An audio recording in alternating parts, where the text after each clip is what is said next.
Quand on soustrait 3 fois un nombre de 4, sa valeur absolue est au moins 5. Quels sont ces nombres?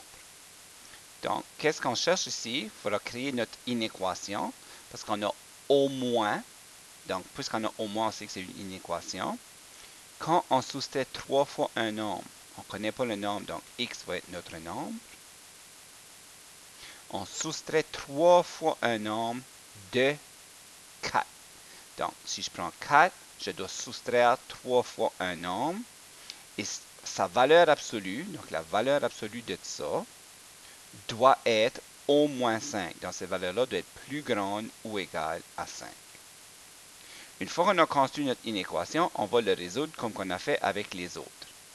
Donc, ici, on se pose la question, quelle est la valeur de x qui va faire que c'est égal à 0? Donc, dans ce cas ici, on va voir que c'est 4 tiers. Donc, le x est égal à 4 tiers et non 0, excusez. Donc, lorsque le x est égal à 4 tiers, la valeur absolue devient 0.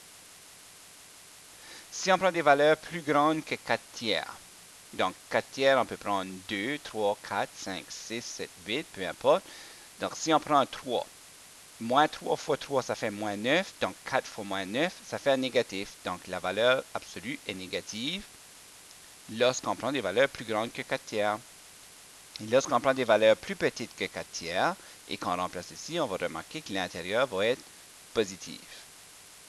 Une fois qu'on a fini d'étudier l'intérieur de la valeur absolue, on trace notre droite numérique, on place notre valeur où l'intérieur de la valeur absolue change de signe, c'est-à-dire à 4 tiers. Donc, on sait qu'à 4 tiers, il y a un changement de signe. Ça veut dire que l'inéquation ici va s'écrire d'une façon de ce côté-là, puis va s'écrire d'une autre façon de ce côté-ci. Lorsqu'on prend des valeurs plus grandes que 4 tiers, on a déterminé que l'intérieur de la valeur absolue c'est négatif, donc l'inéquation ici va s'écrire comme moins 4 moins 3x qui est plus grand ou égal à 5. Et si je résous, moins 4 plus 3x est plus grand ou égal à 5, j'envoie le 4 de l'autre côté, 3x est plus grand ou égal à 9, je divise par 3, x est plus grand ou égal à 3. Donc, dans l'intervalle de 4 tiers à plus l'infini, je peux accepter toutes les valeurs de x qui sont plus grandes ou égales à 3. Donc, le 3 est à peu près ici, égal à 3 et plus grand. On fait la même chose de l'autre côté. Lorsqu'on prend des valeurs plus petites que 4 tiers, on a déterminé que l'intérieur était positif. Donc, l'inéquation qui est ici va s'écrire comme 4 moins 3x qui est plus grand ou égal à 5. J'envoie le 4 de l'autre côté, donc moins 3x va être plus grand ou égal à 1. On divise par moins 3, donc x va devenir plus petit ou égal à moins 1 tiers. Donc, si le x doit être plus petit ou égal à moins 1 tiers, à ce moment-là, le moins 1 tiers est à peu près ici. Donc, moins 1 tiers, plus petit ou égal, donc égal à 1 tiers et plus petit, c'est ici.